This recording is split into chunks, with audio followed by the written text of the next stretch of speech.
Mga kanayon, tayo ay magla-lunch time muna. At ang ating rice, ang ating litsong manok. Bumili tayo ng litsong manok mga kanayon. At tayo nga ay may konti pang budget kasi wala pa tayong sahod mga kanayon. Ngayon ay bumili tayo. Mura lang naman ito dito sa Saudi. At yan nga mga kanayon, malamig na tubig ang ating panula. Kaya mga kanayon, nagugas na tayo ng kamay at tayo magkakamay. At tayo ay nagpray na, nagpasalamat na sa Diyos sa ating pagkain, sa blessing na binigay sa atin ni Lord. Tayo ay laging magpapasalamat. Let's eat! Kain na tayo mga kanayon!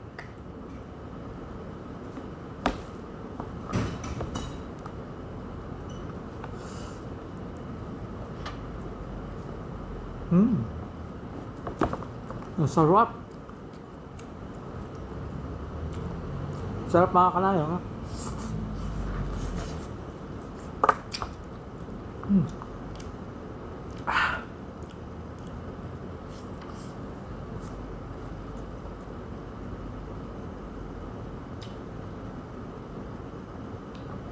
Kain na tayo mga kanayon.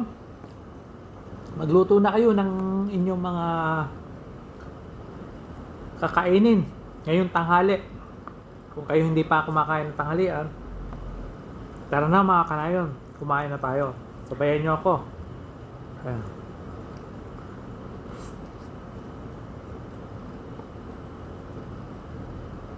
Kailangan busog tayo mga kanayon kasi mahaba-haba pa yung oras sa ating trabaho para tayo hindi magutom.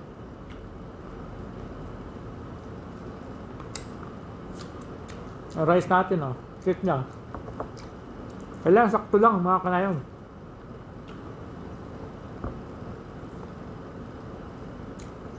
Lamig.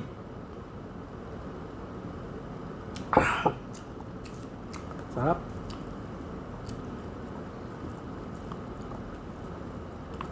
Lutong-luto yung manok ko. Sarap. Yummy.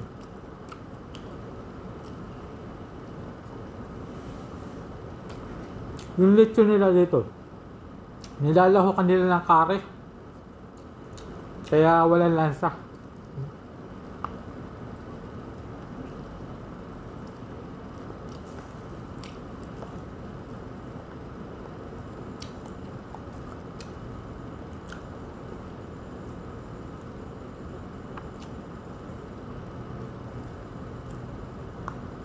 Nung unang dating ko dito mga kanayon, hindi ko ito makain kasi iba nga yung lasa.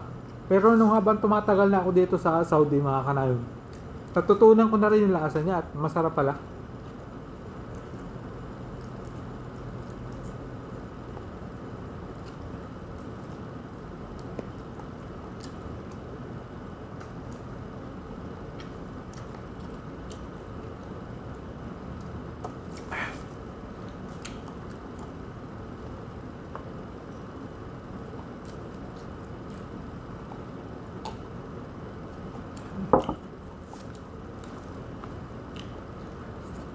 Sarap.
konti na.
Busog.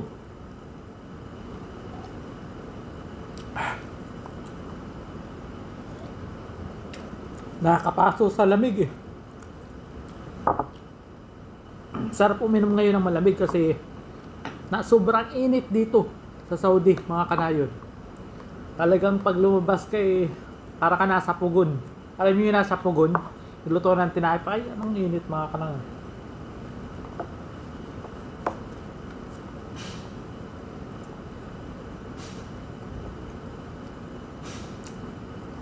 Pag maghapon, hindi mo kayang tatagal na mga yang oras sa initan. Nagsati ang ulo mo. Sobrang init. Delikado sa may mga high blood. Kailangan nga uminom ng maraming tubig.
Pag tayo nakakain mga kanayon, yung panghihina ng ating katawan,